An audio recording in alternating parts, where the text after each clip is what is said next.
छठ का पर्व भी अब राष्ट्रीय पर्व बन गया है तो वो और खुशी की बात है।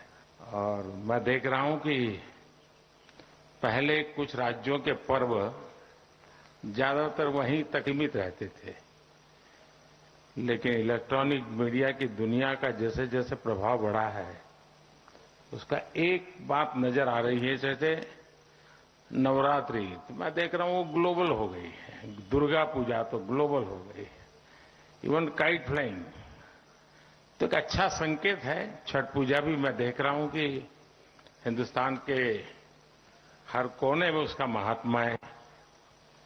ये ठीक है कि उसके मूलभूत तत्वों की चर्चा बहुत कम होती है, क्योंकि उसमें सबसे बड़ा संदेश ये है कि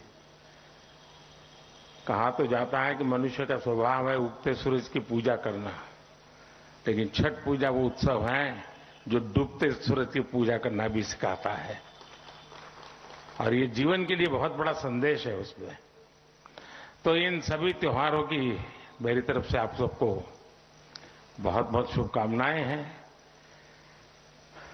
बहुत कठिन समय से दुनिया गुजरी। कोविड ने यानी मानव जात के इतिहास में जो बहुत बड़ी चीजें दर्दनाक है उसमें से वो एक कालखंड रहा, और उस कालखंड के कारण हमारी जो व्यवस्थाएं होती हैं, जो नियमितता होती हैं, वो भी खंडित हुई।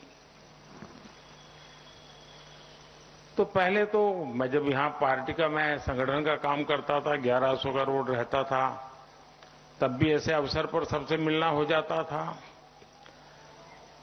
प्रधानमंत्री बनने के बाद भी एक मौका मिलता था, लेकिन वो भी बीच में बहुत बड़ा गैप हो गया।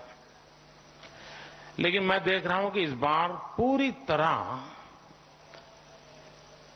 वो जो दबाव था कोविड का, पूरी तरह मुक्ति का आनंद इस बार उत्सव में नजर आया है। सब दूर उत्सव उसी प्रकार से मनाए गए हैं, लेकिन उस कालखंड में हमने कुछ साथियों को भी खोया। मैं व्यक्तिगत रूप से जिन पत्रकार मित्रों को जानता था उनको खोया, कुछ उनके परिवारजनों को खोया, ये भी मेरे पास जानकारी मिली। और जब मैं इन दिनों एक बात मैं जानता नहीं कि आज ऐसा विषय कहना चाहिए कि नहीं कहना चाहिए, लेकिन एक मैं अनुभव कर रहा हूं कि पिछले दिनों छोटी आयु के कुछ पत्रकारों को हमने खोया है। वैसे तो हम लोग दुनिया को पढ़ाते हैं, हम पढ़े लिखे हैं तभी तो पढ़ाते हैं, लेकिन 40 के बाद कम से कम एक रेगुलर मेडिकल चेकअप होना चाहिए। और जैसे हम लोगों की पब्लिक लाइफ है तो आपकी भी उतनी ही गति से पब्लिक लाइफ तनावपूर्ण और आपाधापी की रहती है।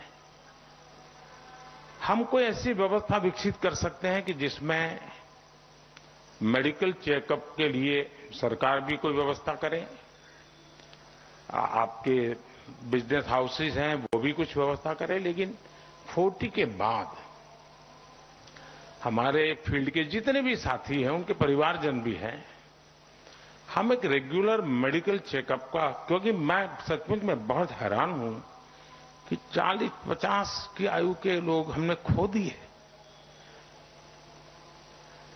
और ये बड़ा ही दर्दनाक था जी। और ये कोविड वाले नहीं, इसके सिवाय भी हमने खोए।